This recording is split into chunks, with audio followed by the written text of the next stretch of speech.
Hi, everyone. Welcome to our next webinar. Today is Friday, September 17th. Essentially, we just have to get ready for New Year's Eve, I guess, because it's just around the corner. It's just crazy. But we're very excited because this is a wonderful, crazy, fantastic, and human theme. And I'm going to go right ahead and show you the image. Let me see if I can. Um, it's like every morning there's a dump of stuff, and I was just laughing. I mean, we saw a hamster being just given away for free, and and I have the images, and the captions are just like as wonderful as the images. But I just saw this image of a box. It says free kiddie pool and slip and slide used once on the front lawn. And you just, yeah, you're just gonna uh, see, you're gonna laugh about the caption of the email. But I thought it would be interesting because there's a little bit of a streetscape, and then there's the box. And I remember that I had like a lot of fun doing the cardboard box, and I like the composition. And it's sort of like simple compositionally. I know it's gonna be much more complex, and I love the font. So I think conceptually, in the end, it's sort of totally puzzling and a little bit humorous. So I was in the mood for that, and then I'm just gonna do it. So I realized that it's been a while that I haven't used landscape orientation. So I'm gonna go ahead. I think I'm just gonna do it one more time. I'm gonna go ahead. Hold on. Okay, here we go. And explain the format first. I don't have my charcoal. Yes, I do. So I'm using 12 by 16, and I'm using cotton paper. My format is rectangular, and I'm using an orientation, a landscape orientation.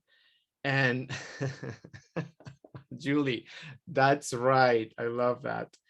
Um, wait until I read the caption. So um, yeah, and I think we added a couple more images. So hopefully you guys had an opportunity to go down the drain. I mean, down the rabbit hole, sorry, of images, but it's just wonderful. Anyhow, so landscape orientation, and I was able to print this. I think I'm gonna just keep the adjustment to the top, because I love the car and this area right here, and I feel like I could continue the concrete below. So I think this is going to give me the opportunity to visualize the rest of the concrete and have something a little bit more well integrated. So I'm going to use charcoal first in order to translate. But the reason why I just brought up the format, it's because it's very important that you understand, that we understand, that depending on the format, the size, the orientation, and I would even argue the surface, but not at this point. But it's important to consider. We'll have to make an effort to translate the image onto our format. Sometimes we have a square photograph, and then we have a rectangular format, and we have to figure out how we're going to translate it. And always have in mind that there's an effort to consider the translation from one format, whatever the photograph is, to another format, whatever the painting surface or format is. So yeah, just reflect, spend some time, and see if you want to crop things, if you want to enlarge things. But mostly make sure that the translation has some solid compositional parameters. You don't want to leave any spaces that are completely empty, because you don't have more photograph to use as reference. So that's essentially the point. So composition has been something that has been raising on our list of important things. And we had a tendency to always focus on the later stages of the painting as the most important ones. But the more we're doing this, the more we're realizing that what's important It's how you set up your elements, how you compose the image, and also how you sketch it, obviously. And first notes are becoming more and more the crucial part of this entire painting process. So I try to make my life a little bit easier just because I am multitasking, I'm doing and talking and thinking. And at the same time, because of the setup on the camera, I try to make copies of whatever I got in a similar format or than my painting format. It's a way for me to facilitate this translation, but if you work with an iPad or with an iPhone, it's not necessarily much more complex. You just have to perhaps enlarge, or it would even, I would argue that it has advantages in the sense that you won't have to be as relying on the photograph. It would give you a little bit more room to make interpretations, I should say. So identifying focal points, this is also a very good idea. We always talk about how traditionally staying or sticking within 3 focal points or less, it's always good to strengthen the painting. The more things you add to those focal points, the more you have the chance to dilute the impact of your painting. So clearly there's one focal point here, and then maybe the background is my second focal point. So the way I see this, I'm just gonna put like 2 focal points, and that's gonna be it. So I am using my yardstick to more or less set up the parameters between the top of the box, the bottom of the box, and you can do that with anything. If you have like a printout, or if you don't have a printout, you can guesstimate or eyeball the distance between whatever focal point and the top or the bottom. So this is gonna be it, I guess. So this is gonna be it. Set up the parameters. Okay, I like that the box is in the middle. So how am I gonna do this? Sometimes what I do is I measure the distance between the focal point and the edge, but since I don't have the photograph all the way to the edge, I think it's best if I just kind of like measure the total width. It's about 5 inches. So, and I'm gonna put it right, I'm gonna put it right in the center, right? So 5, it's not right in the center, it's a little bit towards the right. So I'm just gonna put it maybe right here. So this will be the width of the box, and I have 7 here, and I have, it's too much to the right. So I'm just gonna put it a little bit more like this. So 5, I'll make it a little bit bigger. So I think this is also my way of like putting the focal point and making creative decisions. I'm not sticking up to the utmost literacy, I don't know if that makes sense, of the photograph, or not literacy, I would say literal aspect. I don't know. So this will be where my box is gonna live. Right here, I customized my own grid, which I love. So now that I have this, I'm gonna start doing maybe I'm gonna start doing the structural lines. So this part of the box, then there is the opening, which is foreshortened. So that's gonna be this. And then I said that the bottom is here. All right, so you don't have to use a yardstick. You can always find some sort of relationship between widths and heights, and then do your best to balance those on your format. So yeah, I think this is the maximum width. So what I'm gonna do already is start the sort of like potato shape. So this is the box open. There's this right here. Just gonna eyeball it. and then there's an angle. So conceptually, we're using a photograph. I forgot the artist that did this, but we're going to use the photograph as the actual object or subject of our painting. So I'm not going to straighten any lines, and I'm not going to correct any distortions. So I'm painting a photograph, exactly. Yeah, so that was Gerhard Richter.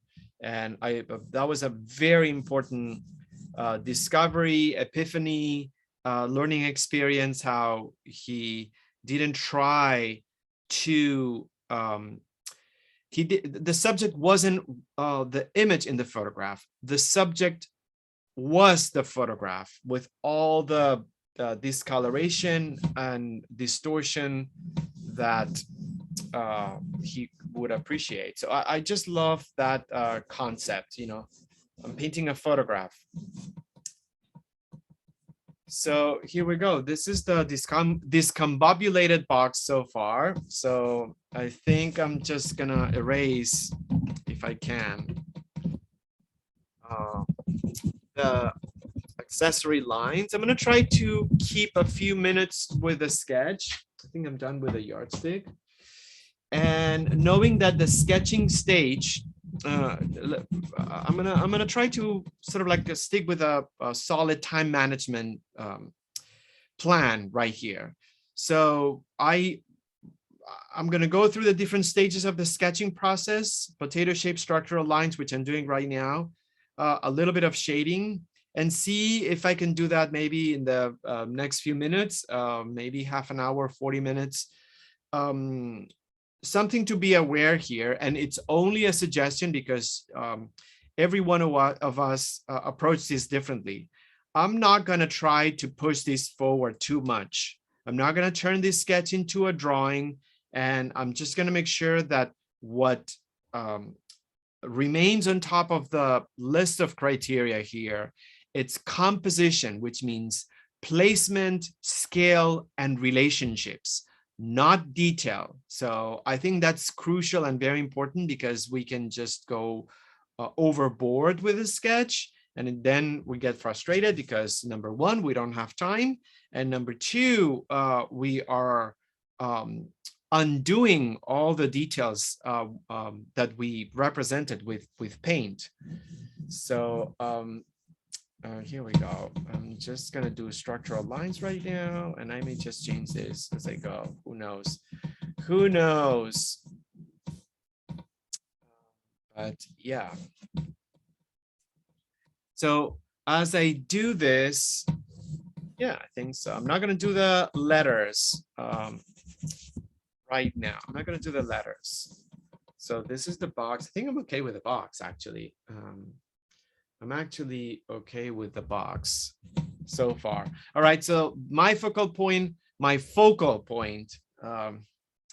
is here.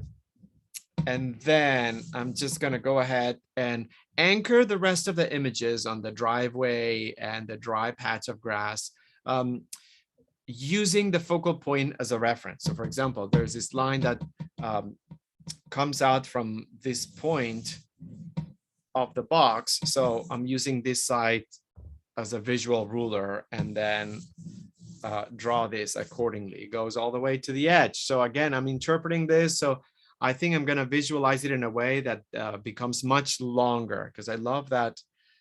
Am I going to do that, or am I just going to do the path? What am I going to do?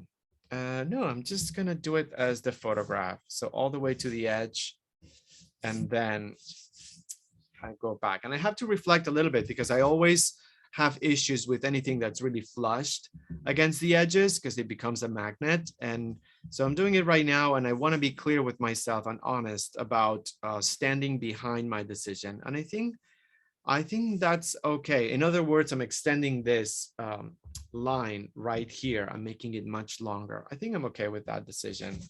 Am I okay with that decision? I'm going to make this a little bit longer, because I like the steps. Yeah, I think I'm okay. I'm just going to keep it like that. I can always change it. My argument would be that this is not a main focal point. It's in the back. in the background. So I don't think there's any danger about this being a little bit cut or just flush to the edge. But we'll see.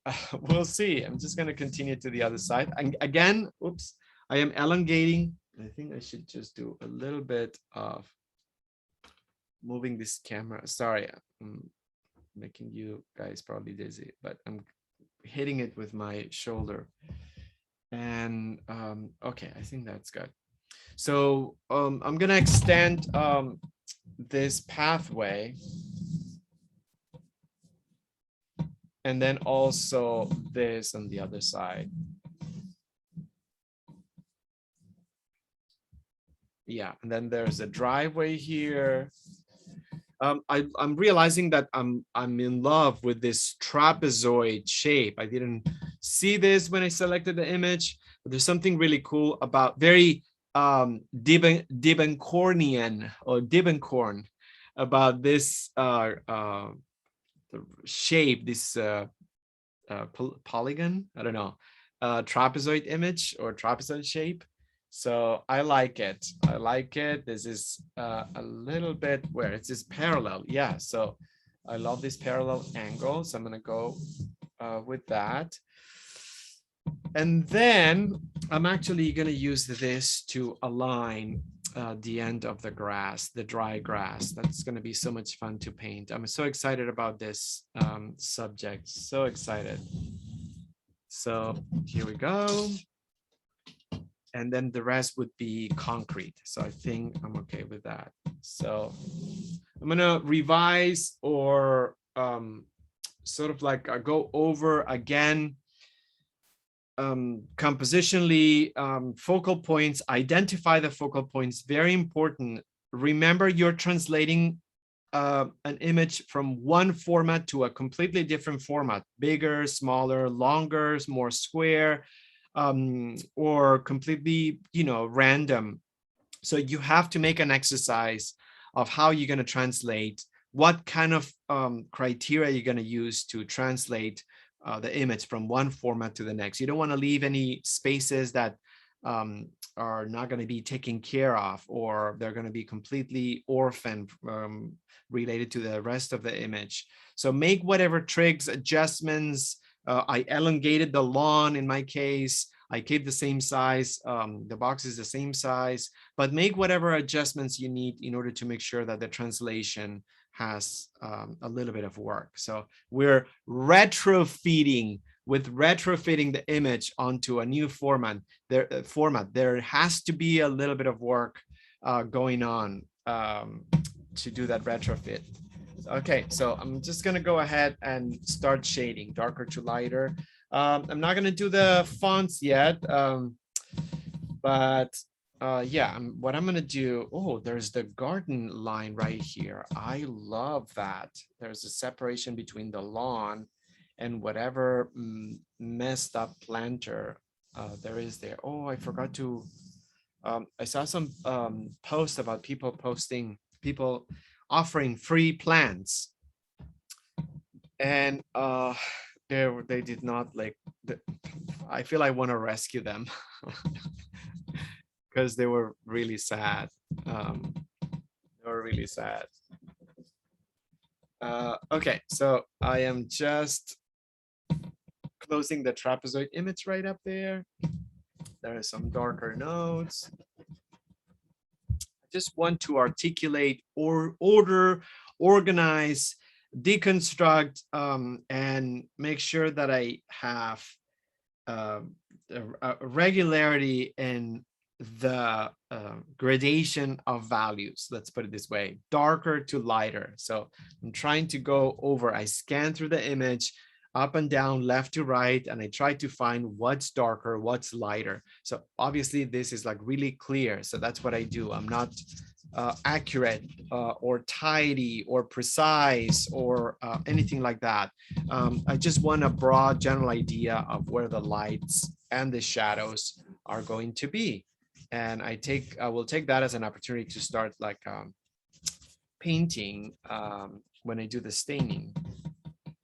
But I think that's okay. That's okay. Yeah, that's okay. Sometimes I like to squint my eyes and find out um, the lights and shadows by removing any details. And removing, I'm not saying removing details of like physically. I just blur the image so I get a better sense. So I think this shot was taken this morning. This person just went to work and then just left this box on the front lawn, their front lawn. So this morning was really cloudy, and there's no direct light here. I can see that there's a distinction between top and side, but I don't see any cast shadow. This is a little bit darker right here. So I think it just tells me that, I don't know, there's a slight direction.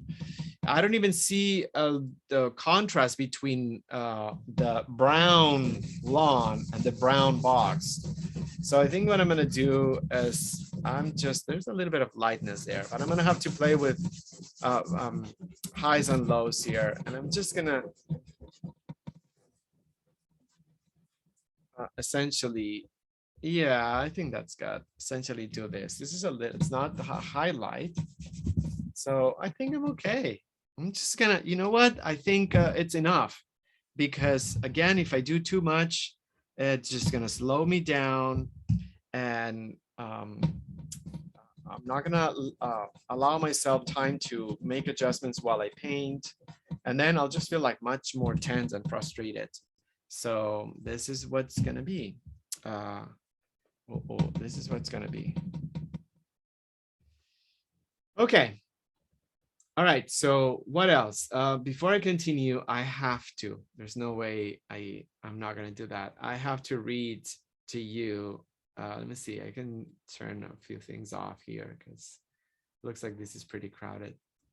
I have to read to you the actor, because it's just so funny. The actual, this is in West LA. Okay, so kiddie pool and slip and slide in cardboard box by the curb at 23. I mean, it's just put the address. Might as well. Who cares? Amherst Avenue in West LA. It was there at 10 a.m. ... Go get it. Go get it! Exclamation mark. Don't reply and ask, is it there? I'm at work and I can't check. The neighborhood is behind the Taco Bell at the corner of Pico and Bundy. I just love it. It's so Almodovar. You have no idea. I just fell in love with the directness and assertiveness. You know, don't ask me if it's there yet. I'm busy. Just go get the damn box and leave me alone.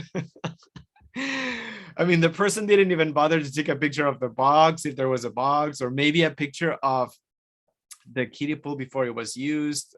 So this is a whole chapter in Curb Your Enthusiasm, episodes or something like that. But anyhow, I just love that. All right, so I'm ready for staining, right? Yes, and it's 11:30, so that's good. I'm just going to bring I'm gonna bring my big brush, and I saw a couple of pets. I saw a hamster and then a cat, and again the captions were really a little bit heartbreaking, but it's just, again, it's just talking about the humanity. Yeah, I don't know. So right now I am at the end of the sketching stage. I went through sort of like a grid slash potato shape, structural lines, no detail, but I sort of like fragmented the space based on the information that I extracted from the image. the light's super cloudy, or the light's filtered through the cloud, so I don't see a really strong light direction. But I did my best to unify the shading and at least identifying darker to lighter. So I love that they have like a few spots right up here. So I'm gonna go right ahead and then stain this. I think I'm gonna use, I don't know what I'm gonna use. I think I'm gonna use either ecru or raw umber. So a big brush, and use the solvent right now. I'm using the solvent because I want to create, ooh, this brush is like really messed up. Okay. And I am going to, I'm gonna block the, yeah, and we're creating what we call color fields. So big areas not contained, meaning like I'm not letting the lines that I did excessively rule where I put the darker nodes. And then I'm just applying like big, broad swaths of very thin or with a very light consistency paint. It feels like watercolor. I thinned the painting a lot with the solvent. The solvent feels like water. So this is sort of like a very thin layer that I'm applying. And the reason why, it's because I need to prep the surface. I'm just gonna, yeah, prep the surface, prime the surface, have a wet area before I continue. And you know what? I'm just going to do, whoops, that's use your rag. This is very dark. So I'm just gonna use a little bit of the ecru to do this. That's still very dark, but I'm just gonna go for it. Yeah. So as you notice, I'm not necessarily using or matching colors right now. This is all about again, priming the surface. So I talked about format before we start. I'm talking about painting surface. Depending on which painting surface you're using, you're going to have different effects on the same combination of solvent and paint. It may drip more, or it may not be enough liquid to cover, depending if you're using canvas or not. The idea is not to be excessively accurate in what you would expect of the results of this. The most important thing is that we are creating a layer that's wet. We are guiding ourselves from the values of the charcoal, darker to lighter. So that's sort of like helping us to repeat that same order and get us in the mode of finding our order of brush strokes. And yeah, my solvent is not clean, which I love because it already gives me a little bit of a neutral tone to play with. And then I have the charcoal particles on the surface, which they get picked up by the brush and helping me already establish a value that I just did.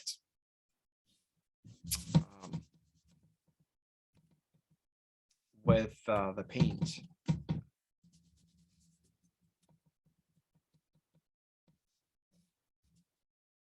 Yeah, so I think that's good. Actually, I thought it was very smart to on the announcement, because we have a neighbor that is on a different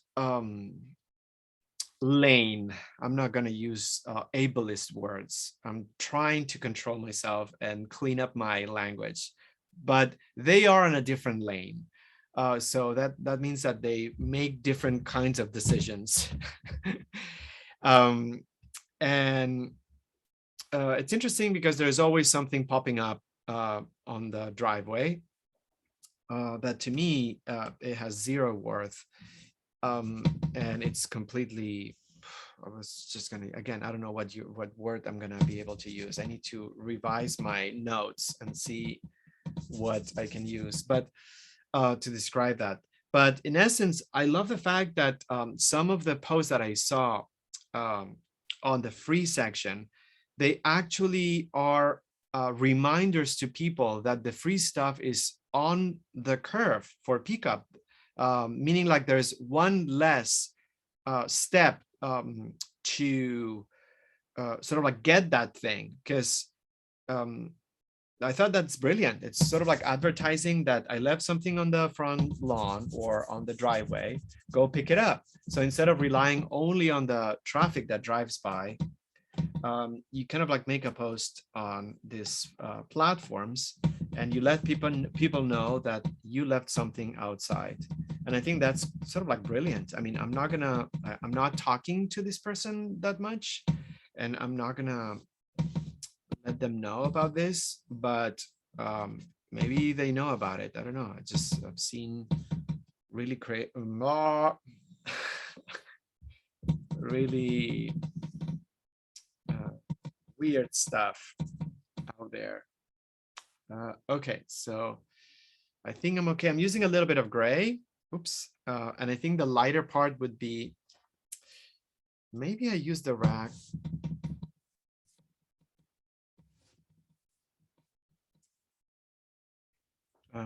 So Jen, whenever you are like all settled and stuff, maybe you're gonna help me clean up our vocabulary. Oh, my vocabulary, essentially, to find words that are not ableist. Gosh, I have such a hard time. There's so much that I feel like we need to, yeah, it's important. We need to take care of. Words matter. I'm learning more and more about that. So trying my best. So I think that's good. Final space. Ooh, I like it. It's looking good. I'm super excited. Try to find a positive. Oh my gosh. I mean, I'm gonna just bring up a concept because my mind, it's sort of like constantly bubbling with things that I want to mention as I do this. I don't know if you guys are familiar with a Stoic philosophy, and I don't mean to say this because uh, I'm like above anything or anyone. It's something that it's actually not really great because, oh, okay, sorry. Uh, 1 second, Jen. How can I do this? I can't think. Okay, got you. I got you. I got you.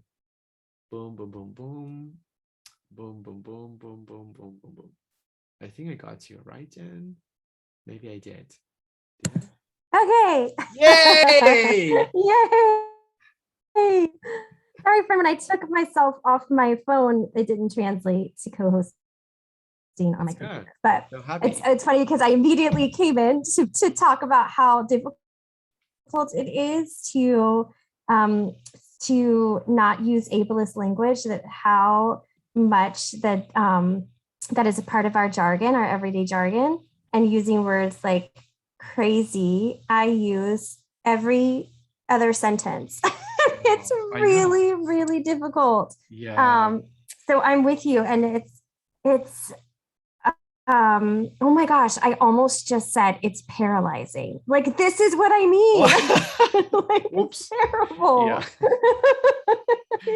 Like, it's difficult, and it will get easier, I think, once we curate our vocabulary better. That's why it's always so great to have these conversations with you and with everyone, because I feel like we kind of like help each other to recognize this and then understand. So if you can do us a favor, because I know that there are places and articles that explain alternatives to that are not ableist. Do you mind? I forgot the words. The English language is so rich in words, and I feel like this is a matter of making a little bit of an effort of expanding our vocabulary and also changing habits. Mm-hmm. Which takes a little bit of time, but I think we can do it. So let me know if Right. you find words, because yeah, the word crazy, it's like always at the tip of my tongue. I know. Yeah, and I it's okay. know. It's okay. I just, I think it's we kind of like set up as a personal goal to sort of like constantly improve ourselves, especially because we talk to people, and yeah, I think it's important. Anyhow, so while you do Let me that, see what and I can find. okay, and let me know if I have any problems with the connection or the noise, because I feel like I may not have the most stable connection, but just let me know. It's a little jaggedy, but I think it's okay. I think we can handle it. Okay, if it gets worse, Let me know. worse, Let me know, guys, if it's bad. yeah. If it gets worse, since you're in, and you're also in charge, so I will restart and reset the computer, but let me know. So I'm closing all the apps that I have on, um, and hopefully that's gonna help a little bit. I'm gonna close everything that it's not. Um, okay, so maybe there's a little bit of a glitch, but yeah, I think hopefully that's gonna be okay. And I'm gonna change. Yeah, I think that's good.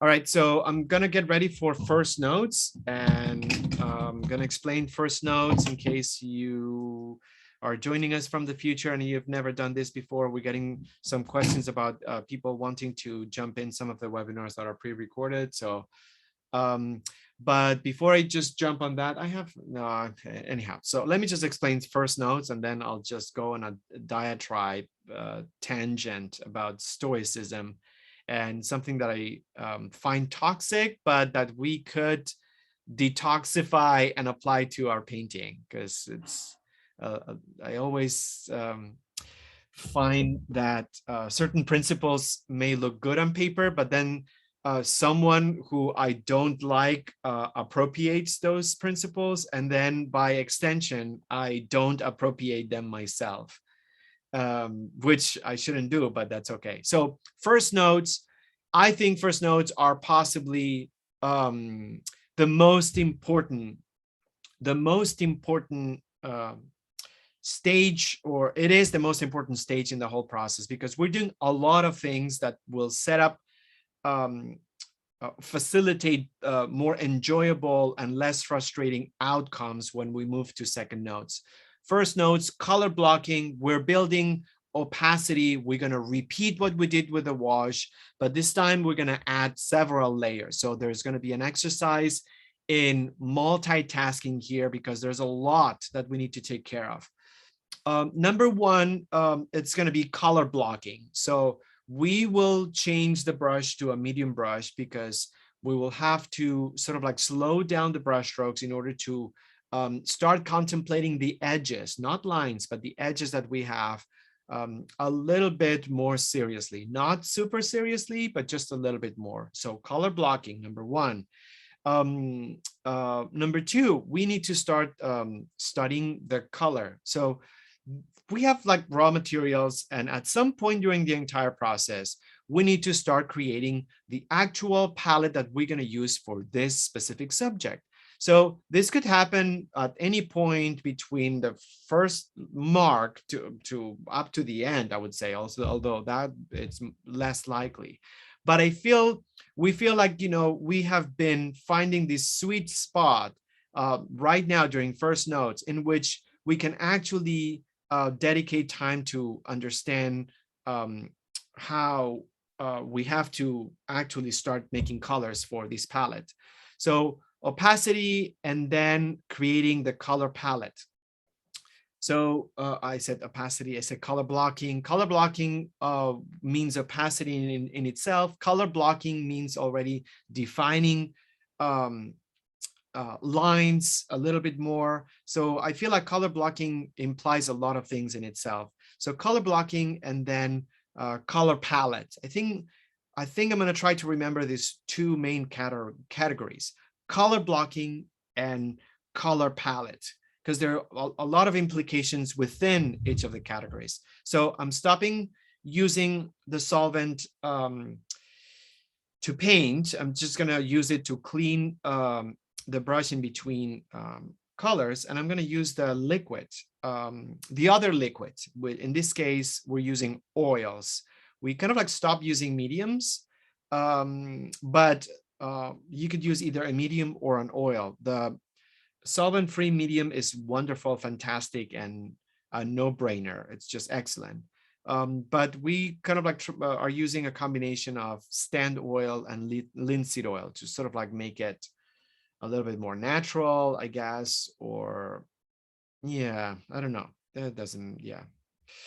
Okay, so what's easy to color block? I'm gonna start darker to lighter, so chromatic black. And I am going to, it's just like a really weird brush, but sometimes weird is good. So I'm going to start adding a combination of a little bit of paint and a little bit of oil, or rather a little bit of the oil or medium, whatever you're using, and a little bit of paint. This is a little bit lower, so I'm just going to do it right here. Leo, I think we're having a tiny bit of an issue with the jumpiness of the connection. Yeah. I know Sarah's having trouble. I don't know if anyone else is. Okay, let me just, 1 second. 1 second.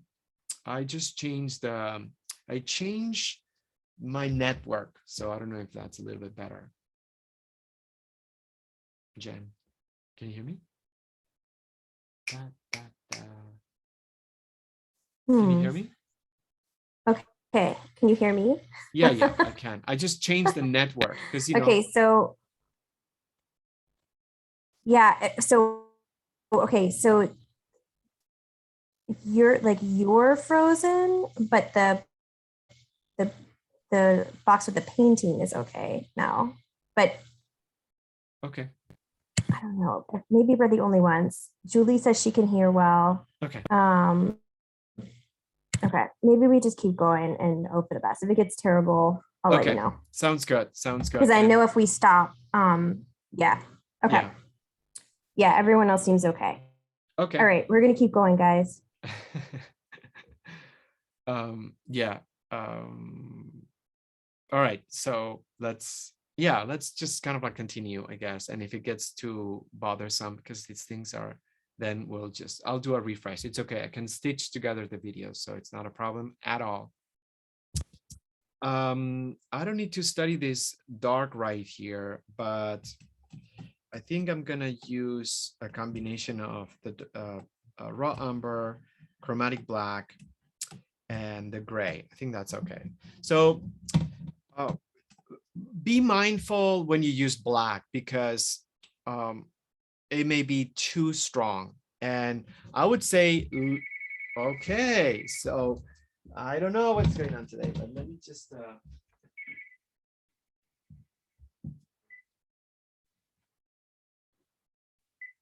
okay, all right, okay, sorry about this, but yeah, so lean always towards a black that it's not dark, super dark. You can always have more easy time to making it slightly darker than if you use like a super strong chromatic black. So, and sometimes our eyes have the tendency to simplify or rather reduce anything that looks slightly like black and make it super pitch black out of the tube, the raw, the chromatic black, which in itself, it's a great black because it's a little bit more transparent. We went through a few blacks and this one is the most transparent and the one that least changes the temperature and the hue or the hue of the color. So we're set with that. We're set with this chromatic black. But yeah, just be mindful. Just be mindful. You can always make it a little bit darker later, but I would say be a little bit careful. And I don't mind working on the periphery. I think this is something that we also talk about. Sometimes we have this almost, I wouldn't say stubbornness, I'm going to find the word, to focus too much on the focal point. And then that's all we see. But we encourage you to consider the peripheral areas of the focal point, because sometimes you can advance, develop, and speed up the process of the painting by proxy, painting the peripheral areas instead. How about that? Let me just find something really quickly, because I think, yeah. So yeah, I think that's the word I wanted to find. Don't be too zealous about just focusing on the focal point and then disregarding everything else. I think that's what I want to do. So, or I want to say. All right. So next, I think it's going to be the concrete. I'm going from, it's going to be the concrete. Let's just go darker to lighter. So I think it's going to be the box. And I'm going to try to find a brown. It's not brown. I see now there, it's actually purple. So that's amazing. It's actually purple. So I'm going to bring those two colors, the light blue and the light red. Oh, it is purple. It's amazing. We see a box. This is how our mind works. And we talk a lot about association. We see a tree and we say green. We see the trunk and we think brown. It may not be that clear. We think of the sky and we say blue. We need to break the associations so we don't have this attachment to what we think a color is. And we sort of like free ourselves to what we see in the color, or what we see the color is. So yeah, it is lavender. And I'm going to bring some chromatic black. A little bit more pink than blue. It's a little bit more pink than blue. So it's actually sort of like a dusty pink. Amazing. Amazing. Amazing. Always mesmerized. Yep. By this. It's always fascinating. So it needs to be a little bit darker. What? I'm just going to use some raw umber. So this is, I'm going to try to explain. Yeah, raw umber. I mean, that's it. I'm just completely enjoying this process. And this is the alchemist moment, or the moment of the alchemist in us. We are now color alchemists. And we are trying different formulas in order to see what would be the color that would be sophisticated enough or non-existent anywhere else in order to start creating the palette for this. Because we don't want to get too close to the raw material, because that sort of like simplifies the colors too much. One of the, that could be a principle to test, actually. The more you step away from the raw materials, the more that you indirectly are making your painting stronger and better, because you are creating colors that do not exist within the range of colors that we associate more.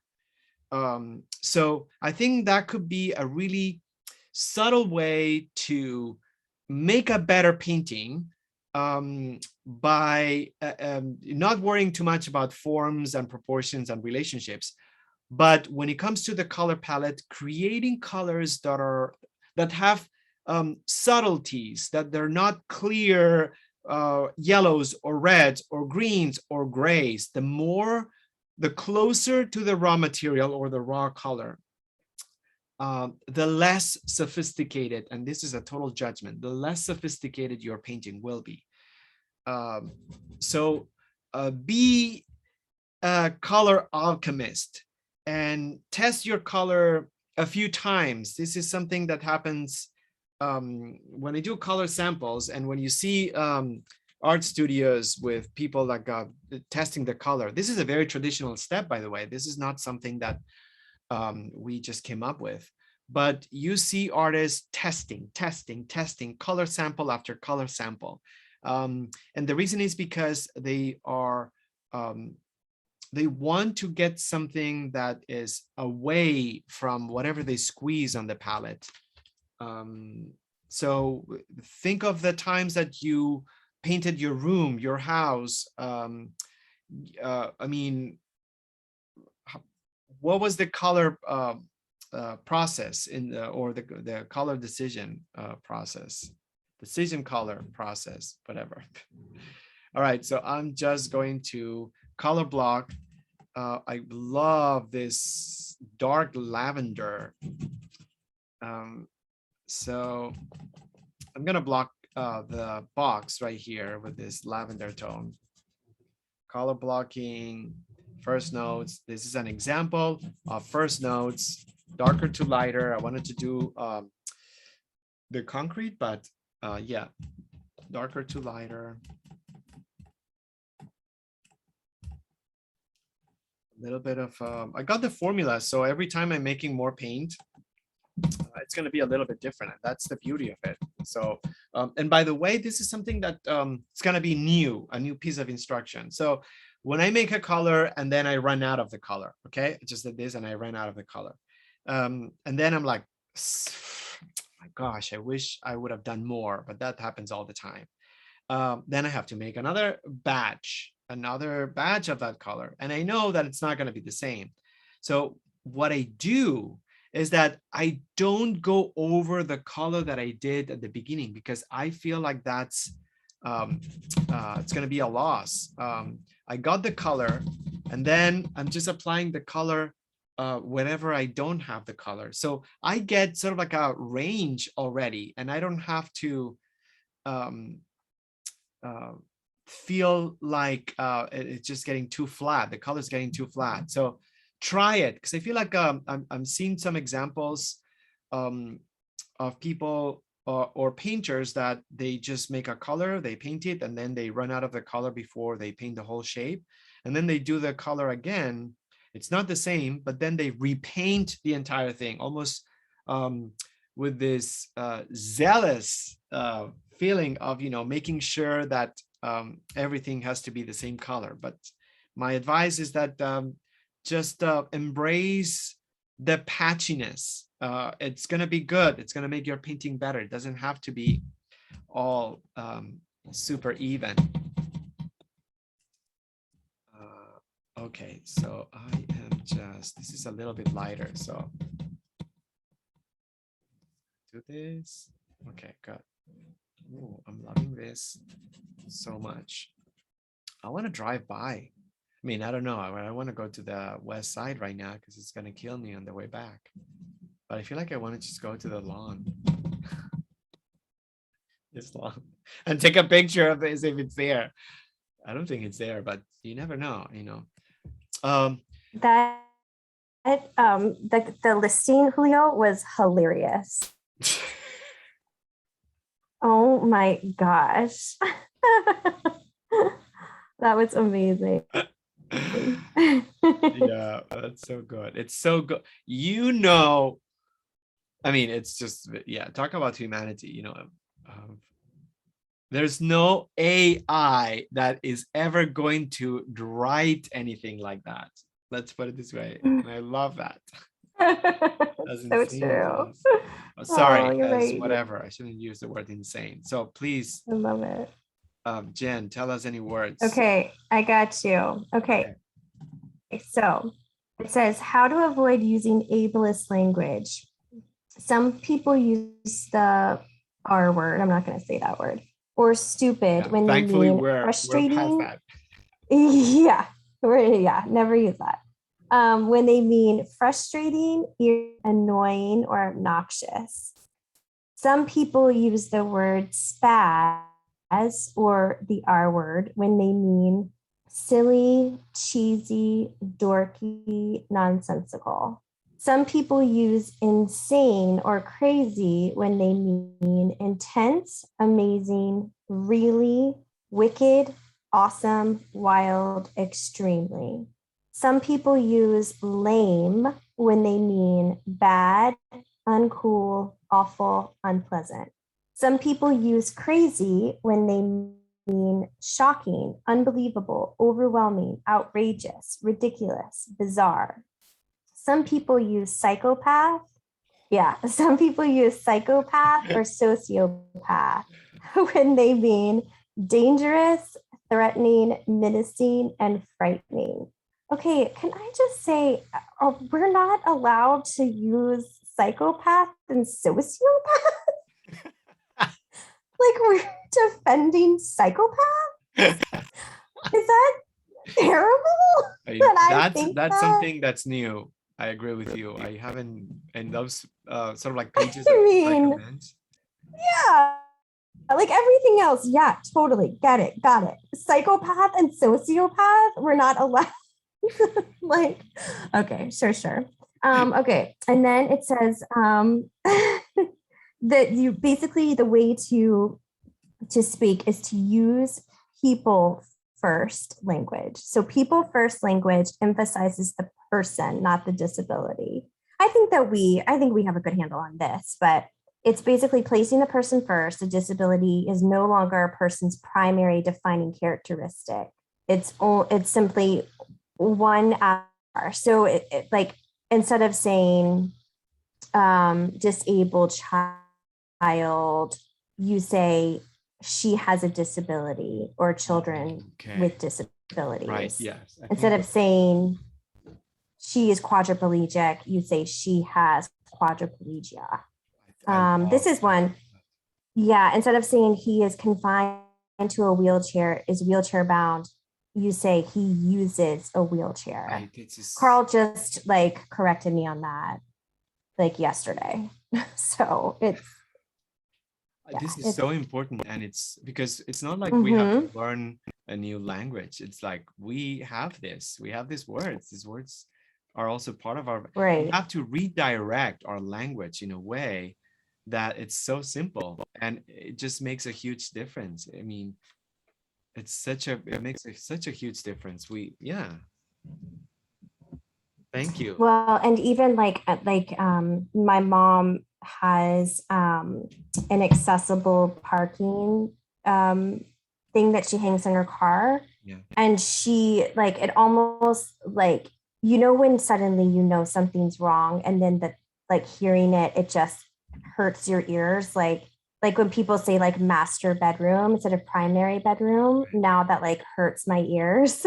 And so my mom kept saying handicap parking, but it's actually accessible parking. It's not like you don't say handicap parking anymore. And it just, she would just say it, park and handicapped, park and, this and that and the other. And it's just like, yeah, it's stuck in my ear. To be honest, I think this is because I find myself that, with well intentions and it's just a habit. It's just a habit. And all of a sudden, totally, when people point out how charged this may be, we have two options. We can roll our eyes and say, oh, here we go. I mean, but I just see it as a way of like improving myself and not blaming myself, and also being open-minded. And I think we talked about it like at some point, and I try to remain teachable. So if something like that happens, I just try to understand. I mean, it's not capricious, or I understand that means a lot for some people. So the same way that I want people to make an effort to address me in a certain way, I just feel like I try to correspond. And some people immediately reject it, and which is fine. We are different, but I think that's really good, Jen. No, I think you're so right. And I think staying teachable is really important as we, continue to get older. You and I talk about it all the time, is, with even with like thinking about this class and how exciting it is to teach adults or to teach people that aren't children, because they've made this leap and this connection to learning something in adulthood, which is not something that, is very common.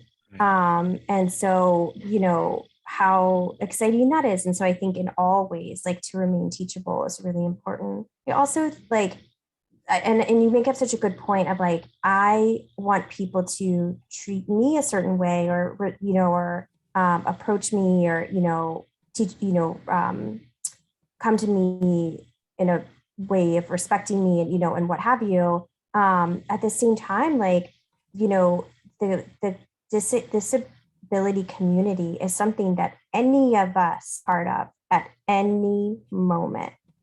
So it is important um, to learn this language, not just, not just because of that, but, to, like you said, to remain cognizant of, we talk to people, we're talking about 20% of humans have a disability. And, at any moment we could join that group of people. So I don't know, Yeah, it's a lot, that's wonderful. I'm so happy we're having this but it's conversation. really important. Yeah.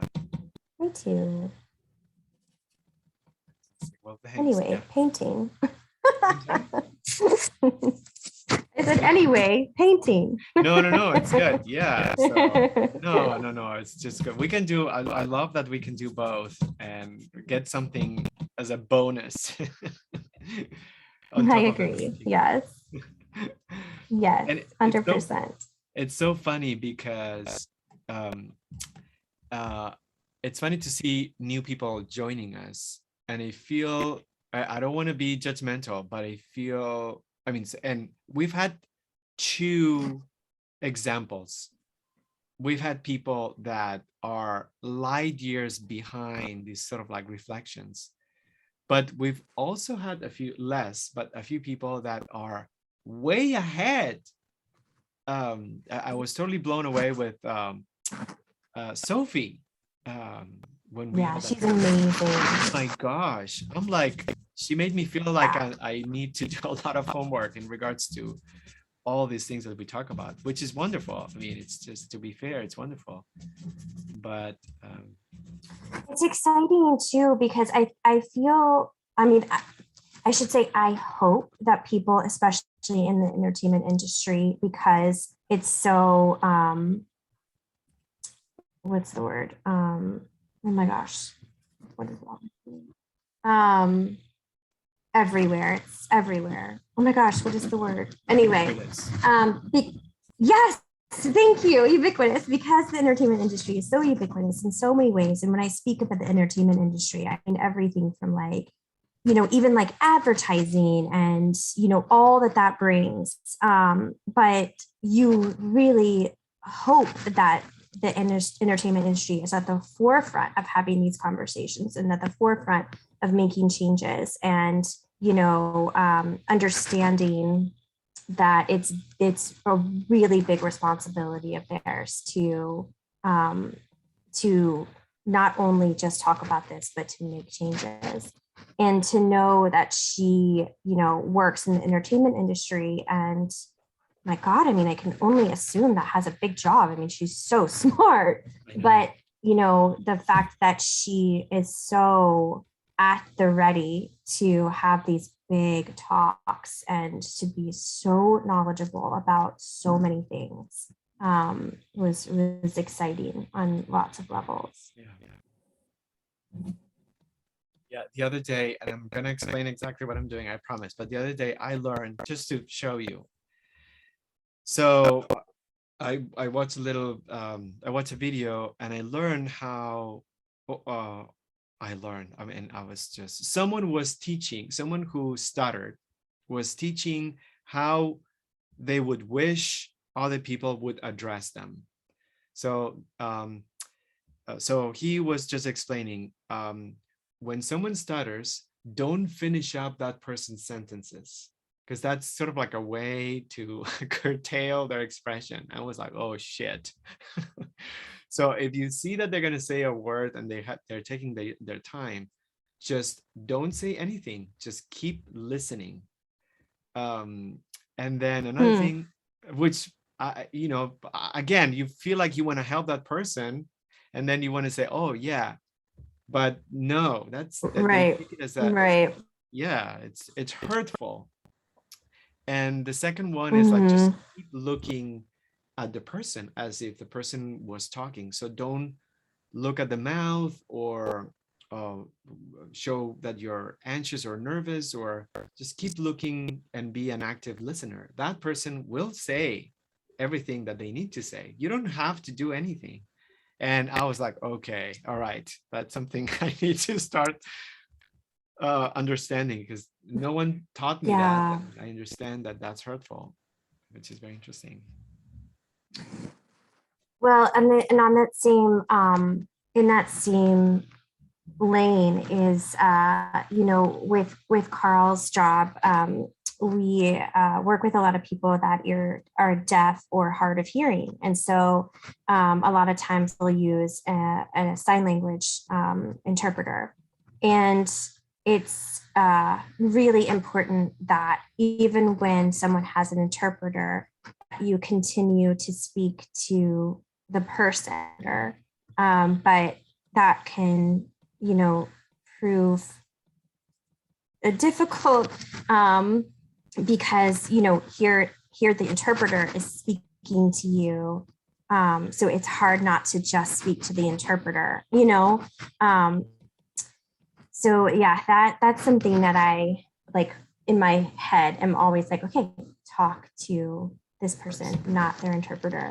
Right. But one thing that I witnessed at the film festival in Richmond, there's this young woman who uses a wheelchair, and she was at the awards ceremony, and her parents were there, and her parents were pushing her wheelchair, and everyone, like not everyone, but this one woman, and she was a very loud person. She kind of was like a make a scene person anyway. This person came up to the young woman and her family, and turned to her mom and said, "Oh, is she nominated for an award, or did she make a film or something like that?" When the young woman was completely, like there, and she completely dismissed the woman, and using a wheelchair, and went straight to the Oh, able-bodied the parent. person. Yeah, the parents. Yeah, and so the parents Yeah. started to answer, but then kind of like motion to their daughter of like, she's perfectly capable of Oh, of crap. answering her own questions essentially. But Carl said that that his friends who use a wheelchair, that's their, that suddenly they just became invisible. And he said that he's had friends that have used wheelchairs their entire life, and then he's had friends that have gotten into an accident and then had to be a wheelchair user, and the people that you know um, that that transition of suddenly being completely ignored, because you use a wheelchair, was really difficult Oh, on their self-esteem and what have you. But wow. anyway. Thanks Yeah. for sharing that. It's so funny. Yeah. Yeah, we need to kind of like check our own privilege, obviously, because this is out of privilege, and we think like privilege is only for certain groups of people. Completely out of It privilege. doesn't affect us at all. Yep. But no, I we're all know. I know. I know. And please know that every time I say something is difficult, I realize the privilege that I'm speaking from, completely. But I guess I should say it's something that has been on my mind lately, and is new to my considerations, shamefully, but it's the truth.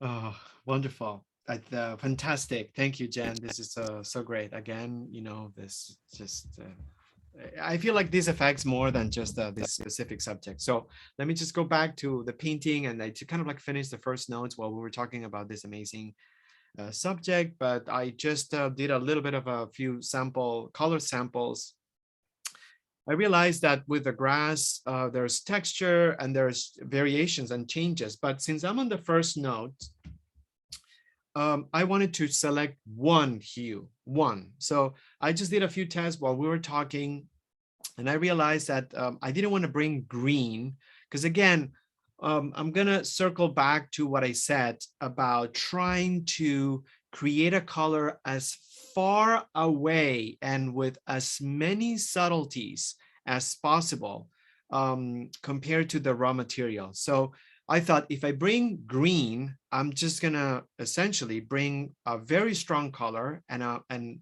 thinking that that's going to give me variety.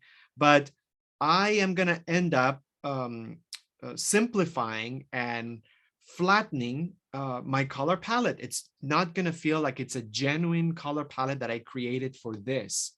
So that's why I did not bring green. And then I said, how can I make green with the colors that I have? I use yellow ochre and a little bit of black. And that kind of like did it. But since the black that we're using, it's not Payne's gray, I didn't want to bring Payne's gray. So I used a little bit of the blue and I just made it work. So I created this without using green. And already this, I hope it's just a good example or an example of this new thing that I feel like we are articulating now. The further away you are from a raw color, the stronger your painting will be without even considering proportions or anything like that. Same thing with the concrete. I knew it wasn't just gray. So instead of using gray, I just use again the lavender tone, and it sort of like validates to us the fact that the light blue and the light red that we use, they are such important colors. We have never seen these colors on any palette. And I feel like they act as agents of changes in temperature, as substitutes of white paint. They're so fundamental. So I was able to create a color based on those two, that it's different than the box. And then using white, and that was it, maybe a tad of gray. But I feel like the stage that I'm at, first notes, it's so strong, and it's not fully detailed, but it's strong because I created a color palette that it's extremely specific to the subject. It's I just sort of like put a lot of effort in creating something super far away from the actual colors. So it's 12:18 and I'm gonna go on second notes. It's not bad time-wise because I have like 45 minutes. So I think that's okay. And yeah, I think that's okay. So this is dripping right here. So I forgot to mention, I should just point it out, and maybe we should kind of like have that as a script. Or maybe Jen, remind me when I do the stop. I'll try to remind myself, but when we finish the session, we need to put the painting flat. It happens every time I finish, everything looks wonderful. And then 2 days later, when I go back to it, I have drips because I didn't just turn the canvas flat, or didn't, sometimes out of laziness, but I'm gonna try to remind myself about that. And all right, second notes, I'm gonna keep using the medium brush, and I'm gonna start building a little bit more opacity, but this is when I start creating variations of the color. So highs and lows, and be a little bit more detailed. So I'm just gonna also choose which part, I'm gonna choose which part of the entire painting I'm gonna tackle first. So this is not, I'm breaking away from darker to lighter in the overall painting, and now I'm just deciding creatively which area I'm gonna start applying second notes. Second notes, we summarized the second notes into pixelation, smaller brush strokes that are not contained, and they play with variations of the hue, variations in value mostly, and not so much temperature, but maybe. But within this box. So I'm just going to try to find darker to lighter. And it's a good way to space or pace things the way they do, because right now, after 1 hour and 15 minutes, I can really grasp the variations of color and value on the box. I did not see those in the first hour and 15 minutes. I see them now. I see variations of temperature and value right now. So it seemed like the box was the same color brown, but it's not. So it makes sense that you hold off second notes. Don't start adding details or creating blending or transitions. I'm sorry, creating transitions too early, because you're not going to give your eyes enough time to acclimate to the subtle variations of color that you can appreciate when you spend time observing. Wow, that was like a long thing. All right. Okay, so less medium, more paint, and I can see there's a little bit of lightness. I have the color. I don't have to do the, yeah, I don't have to do the color anymore, because I get an idea. I don't have to be the alchemist anymore, because unless you really want to, but I have an idea. And by the way, when I did first notes, especially on the lawn, see how I apply the principle of not recoding whatever color that I initiated the layer with. I feel I started with this dark or with this, I forgot, but then I made more paint and it just turned out like this. And then I made more paint and it turned out like that. So I just didn't use that color to repaint again. I try not to be too controlling, maybe. I don't know if that's a good expression or not, but it's gonna provide so much more diversity without us even trying, if you don't block out things completely once you have the color. So squinting my eyes, I think strategy wise, I'm going to dedicate the last 15 minutes to write the fonts. So I just want to have this pre-strategy and making sure that I have a plan. This is a little darker, so that's okay at the bottom. That's good. Maybe I need to lift up the color here a little bit more. I feel like I need like a cheat sheet with those alternative words for ableist. Yeah. Because I forgot already. And you and me so both. good. We'll help each other. Yeah. I know. We'll help each other. Because they carry the same amount of emotion that I have against the neighbor. And I don't have to use that word. Totally. Oh, crap. All right, so yeah, I think that's good. So I'm doing second notes, blending already. I'm just doing some blending, smoothing things out.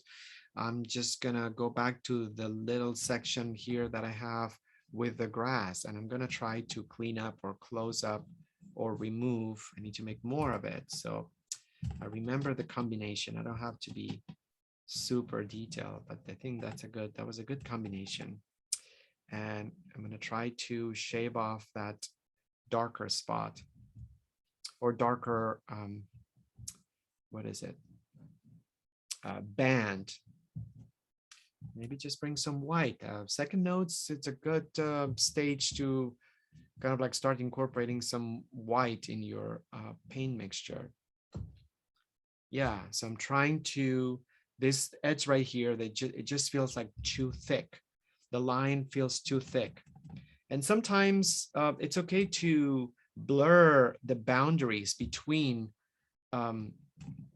one color and another. No one's telling us that this could completely be more open or diffused. There's a little bit of darkness right underneath. So I'm just going to try to create, I'm already happier. So don't underestimate the power of very almost invisible variations on your stroke, because you may just do something. And in fact, I would say that you're going to become a better painter the more attuned you are to subtle changes in your color and value. Because I feel like we come from a very hard place. It's sort of like a place of black and white. Um, and as we paint and we get more familiar with observation and stuff, and it's a lifelong journey, we are more attuned to delicate or barely perceivable variations. And that's what makes us better painters, because I know that I don't need to make something here excessively different to create an impact. Here we go. Just gonna go to the darker on the upper side.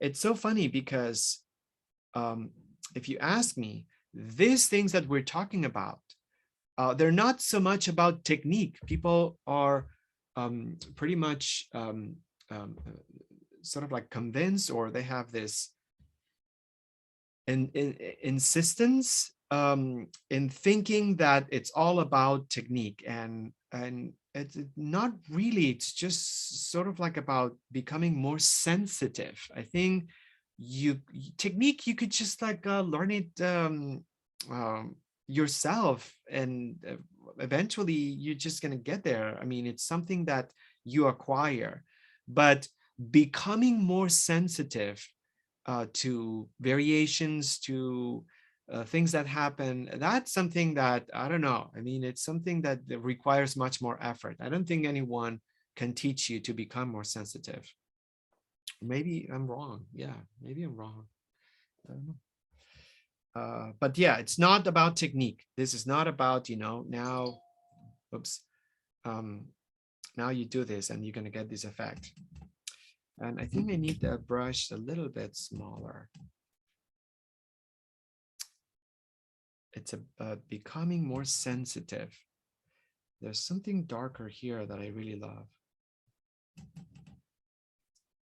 And again, it's like a lifelong journey here. It's just, we're talking about not only practicing, because it comes with practice, but also looking at paintings, going to museums, having an opportunity to learn about the specific artists if you can, going to exhibitions. That adds up to this sensitization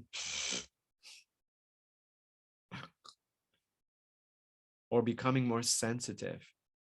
We have to soften up. We have to be more delicate. We have to constantly strive to become more sensitive to changes. That's the key.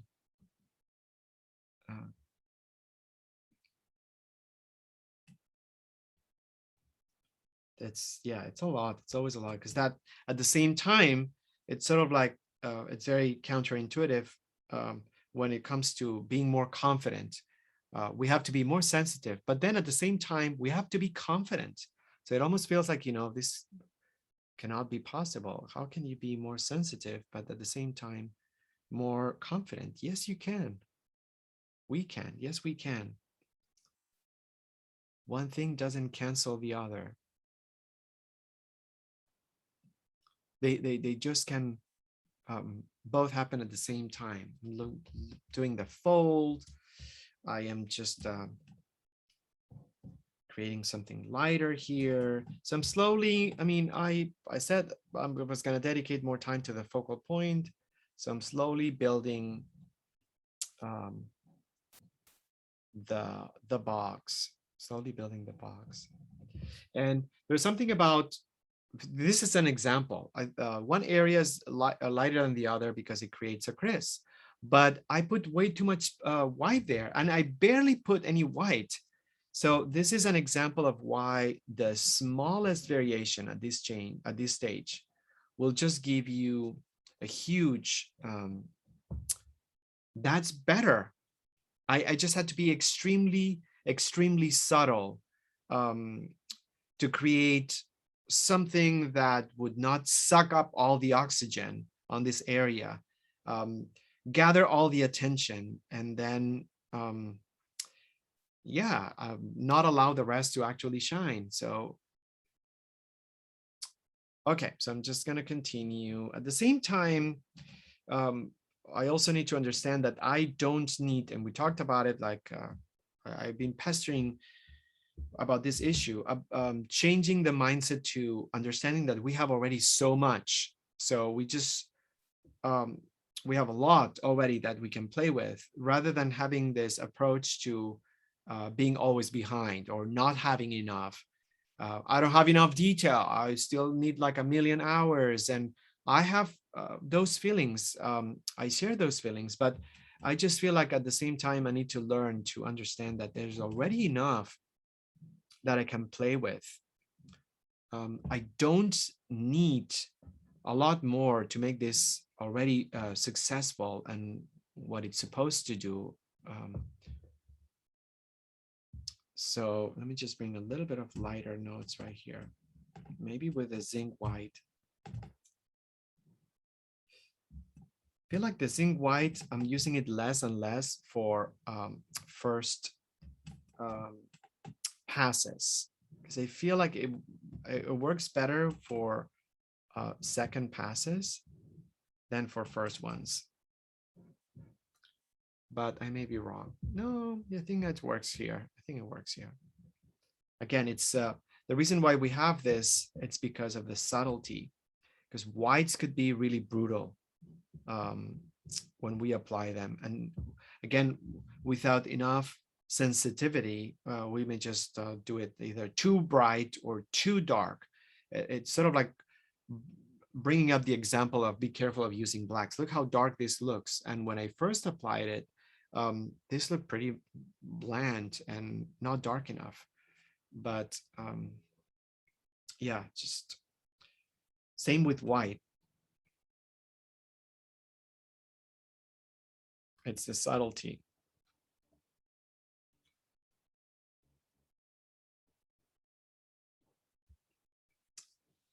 Creating a little bit of hollowness. I know these things will matter. I know these things will amplify the effect of the painting. So sometimes on paintings, I like to play with subjects that, and that's a personal sort of like statement. I like to play with subjects that may seem frivolous or mundane or unimportant, but then just put a heavy dosage of classical painting, because I feel like that contrast between something that feels unimportant and frivolous with a classical approach to painting kind of like makes it very intentional. So yeah, it just depends, because sometimes we choose subjects that are heavily anchored in or they're very aesthetic. Oh, and then I see there's something in my gosh, 8 a.m. this morning, I was browsing through these photos. And then I just saw this one and I started laughing. It's 12:30 right now, and I see the kiddie pool through the box and it's red. I am seeing this red right now. Okay, that is just an example of how sometimes we see, but we don't observe. I'm not going to bring red for now, but I'm just going to put a little bit of color right there. Oh yeah, I think that's good. Maybe it's a little bit too much, but too intense. Another example here. The color that I added, it's too close to the raw sienna, the raw sienna, yes. Burnt sienna. Ugh. So it just feels too predictable. I'm going to do the opening of the box a little bit. Time-wise, I think, okay, I have half an hour. I said 15 minutes to do this. Probably what I'm going to do, my strategy will be to concentrate I would like to add some green patches. I think that would be wonderful.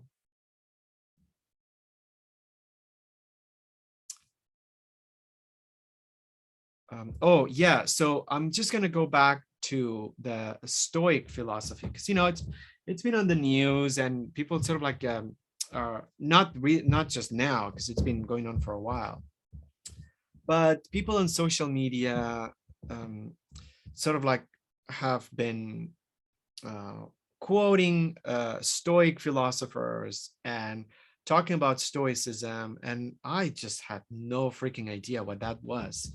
And I don't remember ever reading anything about that, or no one ever talking about that. Um, so essentially, I associate Stoicism with toxic masculinity, and that's my read. Because there's something about Stoicism that says you should be thankful, or you should kind of not thankful, but sort of like show um, what is it called? Not even like beyond acceptance, like really believing that that's what you deserve, I guess, or yeah, whether it's good or bad. So whatever happens in your life, it's meant to happen, and you are thankful that that happened because that yeah, it's going to make you a better person, blah blah blah. And I'm doing a terrible job, but essentially you can think of the meaning of the word stoic, the meaning, that the contemporary meaning, and think that the meaning of that word is essentially what the philosophy means, sort of like be thankful.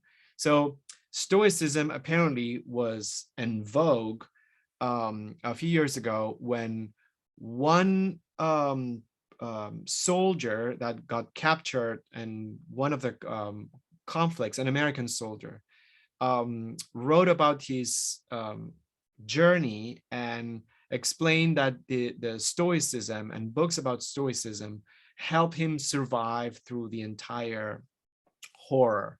And that got picked up by a lot of people, and it just became a trend. And now it's resurfacing again.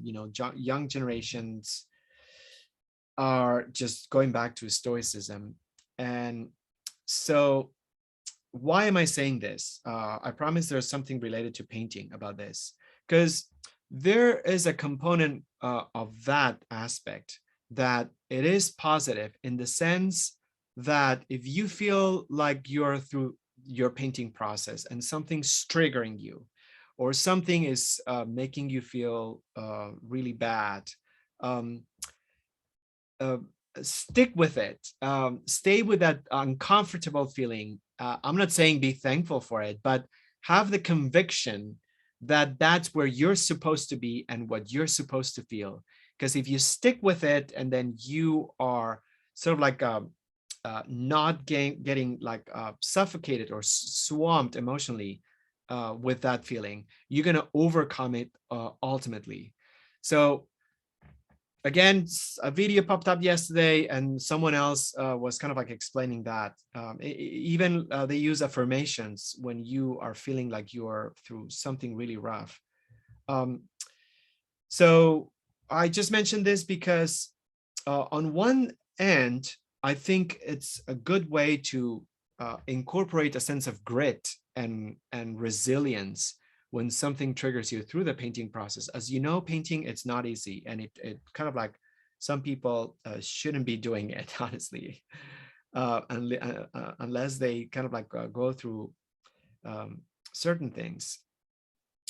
At the same time, it's not a philosophy that I have high regard for because of this association with toxic masculinity and this idea that when you do that, you are canceling everyone else's feelings or around you. It's sort of like you're in survival mode and nothing else matters.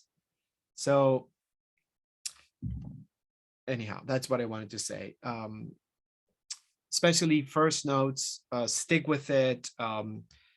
Find your experience valid and necessary and stick with it, because you're going to overcome it, and the only way you overcome it is if you go or you work through it. I'm gonna start with some greens. And just because before I put the letters, I think, again, time management, very important when we paint. And we have to structure our time in a way. So in order to not to get caught up, because just gonna squeeze through this and then bring some yellow. That's all I need to make green. And I've never found a reason or a way to articulate why limiting a palette is really healthy. But I feel like today's session allowed me to understand that it's all about being as far away to the primary source of color as possible. And sometimes not bringing that color will get you there.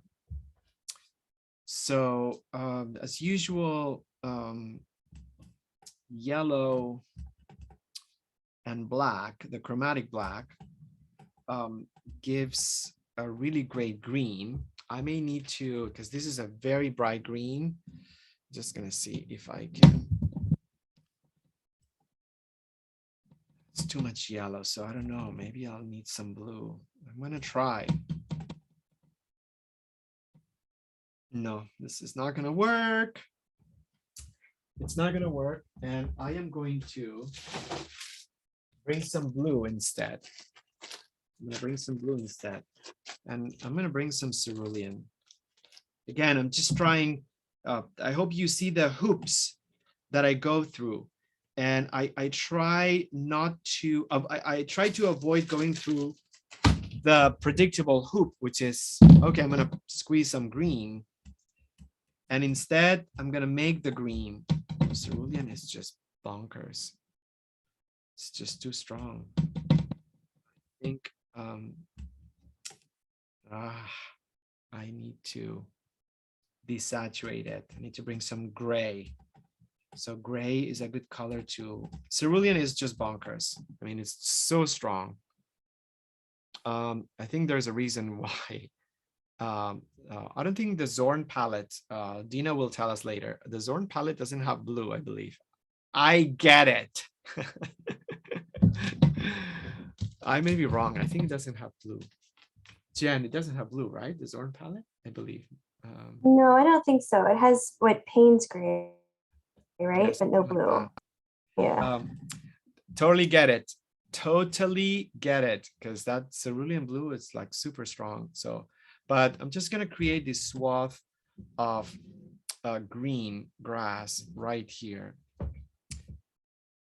And see how colorful it is already. So I don't want to make it like way too colorful, but I think there's something that needs to happen. And a few, try to be random with my application of strokes. So it looks like patchy. Yeah, and also there's a very specific direction on the brush strokes. And I think I'm just gonna use a horizontal application in order to break up that strong directional stroke on my wash, because that was a wash, by the way. No, it was first note, sorry. Yeah, so I'm just breaking it up. I think that's good. So I'm gonna bring some ecru to this color and see if I can just break up. And there's some white here. There's some white. It's really dry, so I have to bring just ecru. Ecru is a color that we don't see on very classic palettes, and I don't know. I just feel like I need to get back into interrogating. I don't have time, but interrogating other painters and see what they have on their palettes. Because it's just very interesting. Everyone, it's sort of like a kept secret. You notice no one's going to tell you, but everyone's using something different. So this is very patchy. I'm not liking this. So I think I'm just going to blend it a little bit because it's just taking too much attention or too much of a spotlight. There's a hole there, something sunk. And I love that. It's thoroughly dysfunctional. This is a dysfunctional lawn. I don't know if that's an ableist term, Jen, but I'm using it. It probably is. It's I know, something. right? I think it's okay, but I don't know. Oh man. No, no, no. I'll just make sure that I do some homework tonight. Okay. So I'm just, yeah, I feel like there's some brown. I need to bring the car. That's it. I need to bring the cardboard box color. That's what it is. Because that feels like really similar. Yes, that's what it is. Okay, got it, got it. Cardboard color. Absolutely. Oh my gosh, it's amazing how, again, how things appear. This is much lighter. There's way too much contrast, if you notice.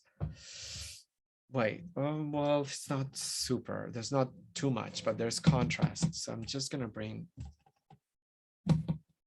some notes.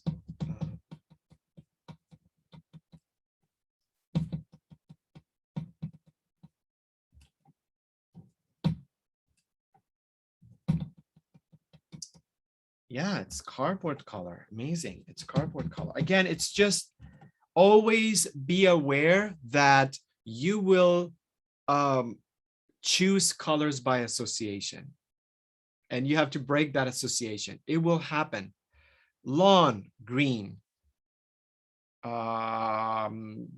It's getting too green. So the color is actually, there's purple there. There's pink on that dead grass.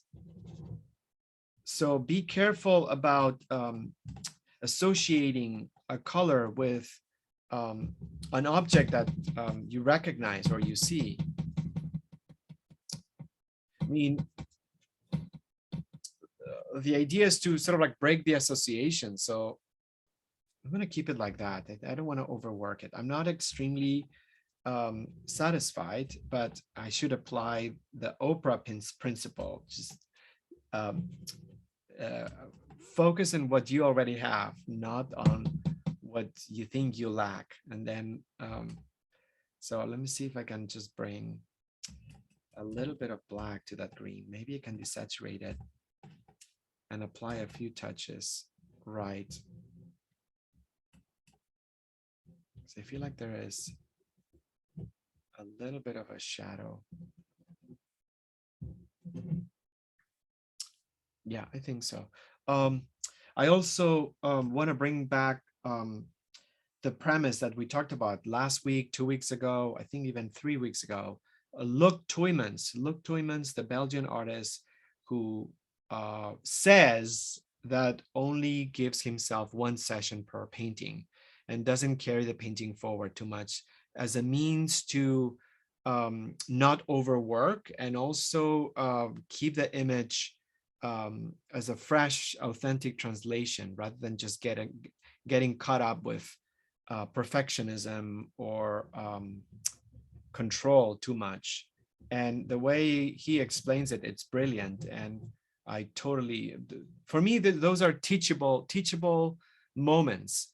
Gerhard Richter with the photograph, Luc Tuymans with trying not to be too photographic.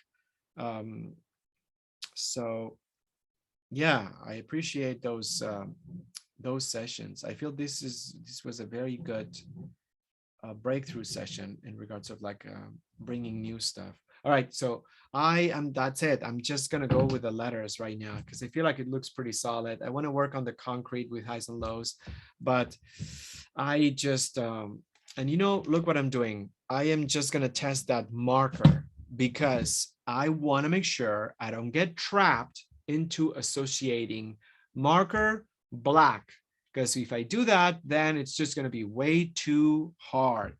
So I'm going to try to bring some gray and some chromatic black and then some raw umber.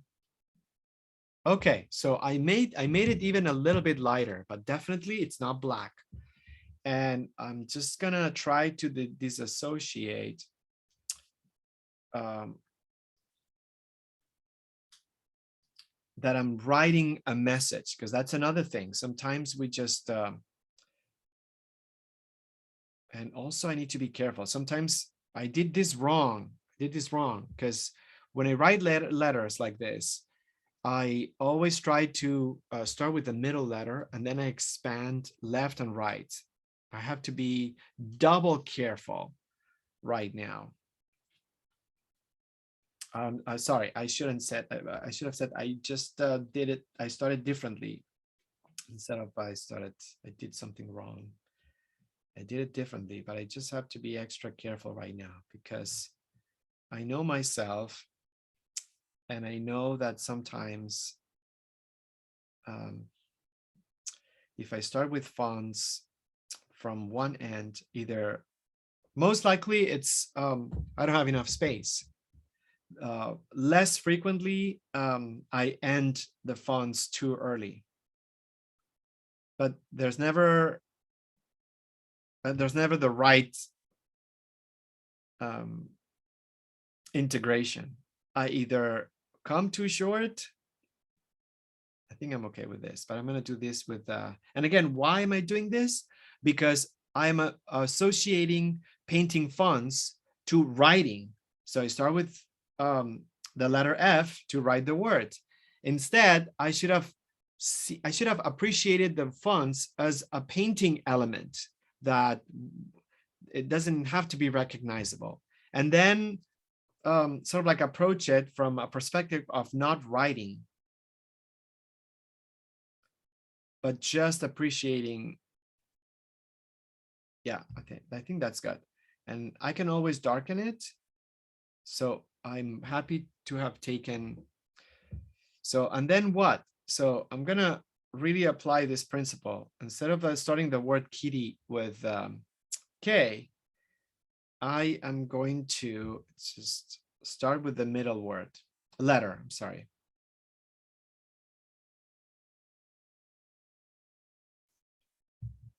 I'm going to make it a little bit darker, but I'm glad that the letters are not super strong. So there you go.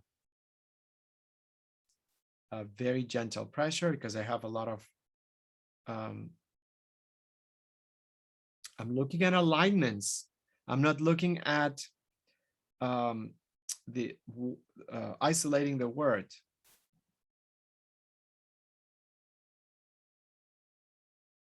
As far as I'm concerned, I could be painting the branches of a tree. I have to disassociate what I'm painting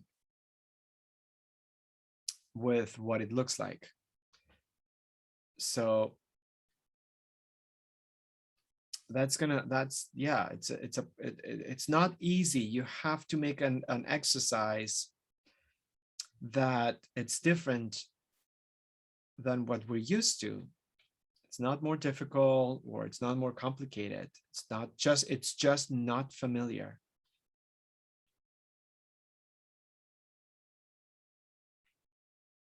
And then all to the K.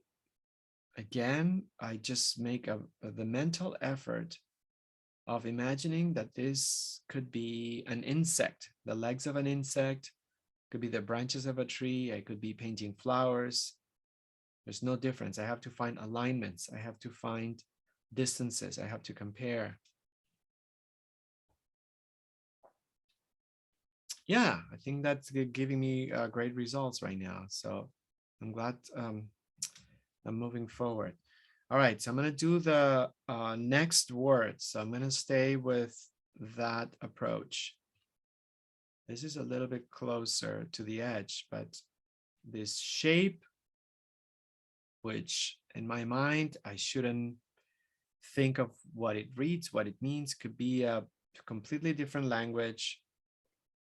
It's not even language. I'm just looking at the D above. I'm looking at the E on top. And just making those marks. I'm making marks. I am making marks. This is in between those two marks above. Very gentle pressure.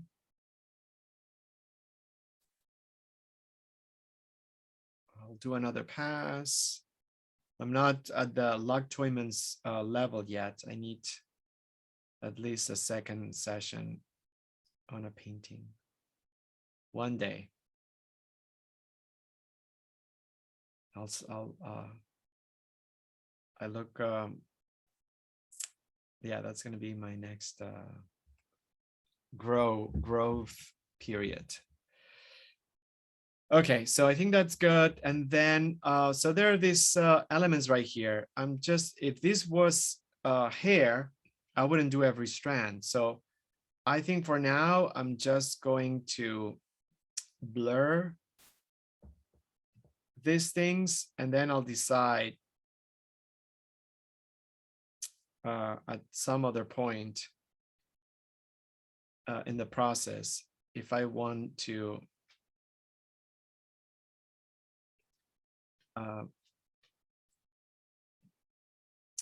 be more specific or not. But for now, I don't think that message is important. So I'm just going to stick with, yeah, I'm going to stick with that. A little bit of darker notes right here.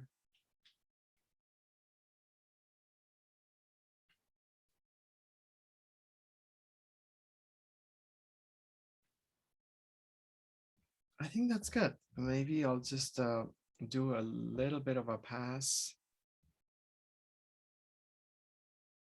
Very gentle pressure. Just to unify, because I feel like I put too much pressure earlier.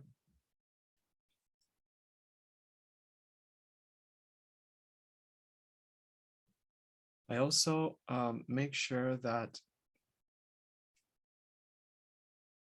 I look at the image source, because I feel like, you know, since I know the words, I may just write them without looking at the source, because I focus more on what it said than what it looks. So make sure, and by the way, this applies to anything. You don't have to have letters on your painting. This is a universal sort of like approach to details.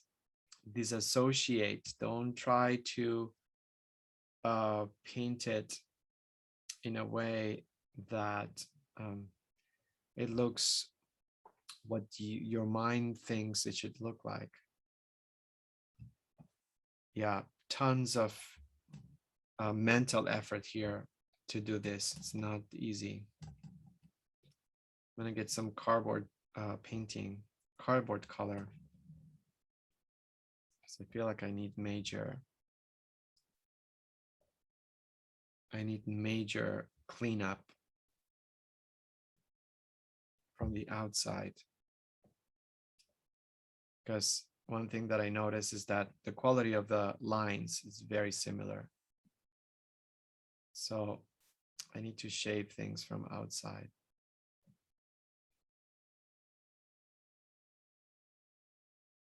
Yeah, that's helping. That's totally helping. Totally helping. It's always a combination of from the inside out to the outside in, as we know when we paint hair. Always understanding that you need to support those edges from both sides.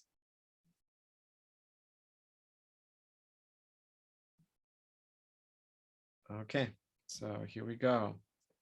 And then this is a very thin line. I may not even make it visible at all. That it feels like much more developed, elevated. And again, I just love this idea of combining something frivolous or superficial or comical or mundane and unexpected, and combine it with some classical approach. I feel like conceptually, I'm so happy. This box looks freaking amazing. I'm so happy. I need to close the gap up there. And I'm focusing, by the way, on one focal point. There's a little bit of a gap. I can see the paper through in a few spots.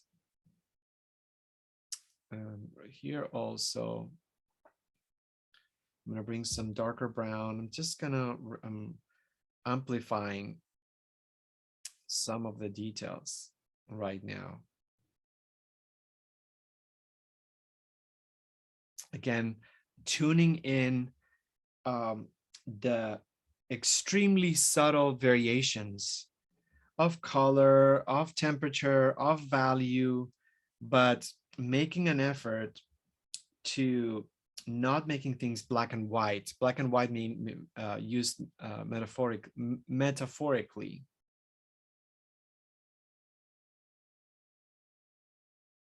Knowing that it may not be visible or excessively visible, like this line. I would have used titanium white, but I used zinc instead. And I step back or I see it on the screen and it just works. And you know, when we learned about this, I will pinpoint exactly the session.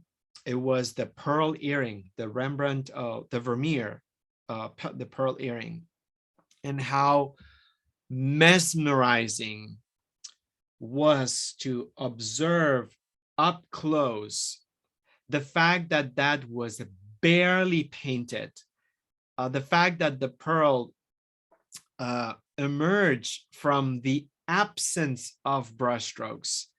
It was such a fundamental lesson, so important, understanding that the subtlety of changes can make something so impactful. And we always go to black and white. We always go to, oh, well, this is darker. Boom, we just put a bunch of dark. Oh, well, this is green. Blam, we just squeeze the green out.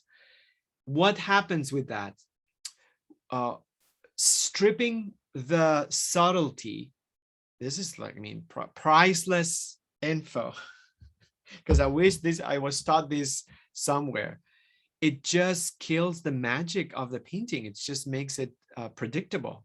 It makes it predictable. That's the problem with getting colors that are way too close to out of the tube, unless they are, but it just, our eyes are saturated with images talking about consumerism and how corporations are always on our way. Our eyes and minds are tired and exhausted of being constantly demanding our attention, and they use extreme color in order to do that. So when we use extreme color on a painting, next, what's the just sweep right, or whatever that expression is. I forgot. Anyhow. Sweep it under the rug. I'm sorry? Sweep it under the rug. Yeah. I'm gonna stop right here, and I'm extremely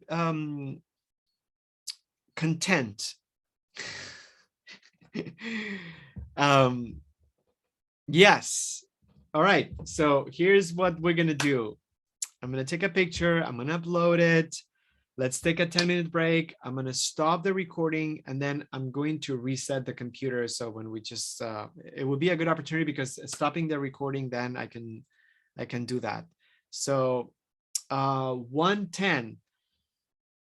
All right, we're not there yet in the sense of like removing and flattening the painting, but stretch, walk around, hydrate, use the restroom, listen to your bodily needs. It looks gross, but yeah, because when we're so focused, we don't think of anything else. And then at 1:10, let's kind of like reconvene and chat about what happened, and if we can just give a specific direction to help you with the state that you're at. All right, we'll see you in 10 minutes.